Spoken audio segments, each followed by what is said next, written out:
सम्पूर्णलाई आजको यस भिडियोमा स्वागत गर्न चाहन्छु। आजको यस भिडियोमा पनि मैले तपाईहरुलाई अरू दिन जस्तै सामान्य ज्ञानको भिडियो लिएर आएको छु। हवस् त साथीहरु, तपाईहरु सम्पूर्णलाई आजको यस भिडियोमा अगाडि बढाउन चाहन्छु। पहिलो प्रश्न रहेको छ, धेरै पटक मदन पुरस्कार पाउने व्यक्ति को हुन्?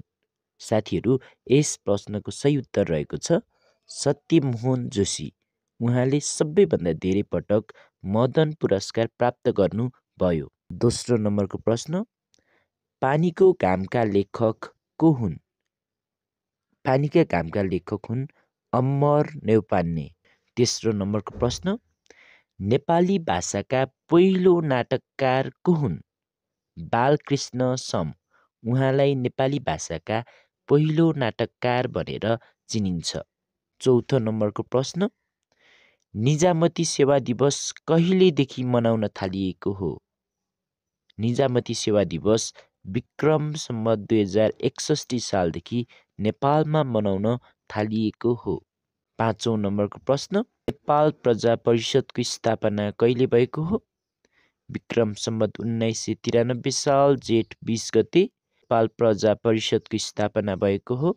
छैठौं नम्बरको प्रश्न, गोर्खा दक्षिण बाहुको स्थापना कसले गराएका हुन्? यस प्रश्नको सही उत्तर रहेको छ पृथ्वी विक्रम शाह। उहाँले गोर्खा दक्षिण बाहुको स्थापना गर्नुभएको हो। सातौं नम्बरको प्रश्न, दौडाहा प्रथाको प्रचलन कसले सुरु गरेका हुन्? दौडाहा प्रथाको प्रचलन वीर शमशेरले गरेका हुन्। आठौं नम्बरको प्रश्न, नेपालमा राउटे जातिले बोल्ने भाषा कुन हो? यस प्रश्नको सही उत्तर रहेको छ खाम्ची। नेपालमा राउटे जातिले बोल्ने भाषा भनेर खाम्चीलाई चिनिन्छ। 9 नम्बरको प्रश्न, पृथ्वीनारायण शाहले कीर्तिपुरमा पहिलो आक्रमण कहिले गरेका थिए? विक्रम सम्वत 1914 मा पृथ्वीनारायण शाहले कीर्तिपुरमाथि पहिलो आक्रमण गरेका थिए। 10औं नम्बरको प्रश्न, बहुपति प्रथा कुन जिल्लामा प्रचलित रहेको छ? बहुपति प्रथा डोल्पा जिल्लामा प्रचलनमा रहेको छ।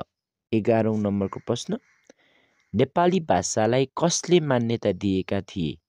नेपाली भाषालाई नागराजले मान्यता दिएका थिए। 12औं नम्बरको प्रश्न, नेवारको पुरोहितलाई के भनिन्छ? नेवारको पुरोहितलाई गुबाजु भनेर भनिन्छ।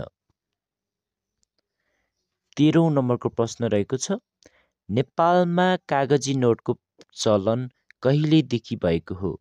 विक्रम सम्वत 2002 सालदेखि नेपालमा कागजी नोटको चलन सुरु भएको हो।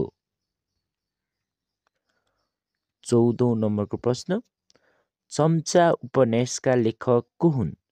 चम्चा उपन्यासका लेखक हुन् लक्ष्मीप्रसाद देवकोटा। उहाँले चम्चा उपन्यास लेख्नु भएको थियो। 15औं नम्बरको प्रश्न, कुन पर्व पश्चात राणा शासनको उदय भएको थियो? कोत पर्व। कोत पर्व पश्चात राणा शासनको उदय भएको थियो।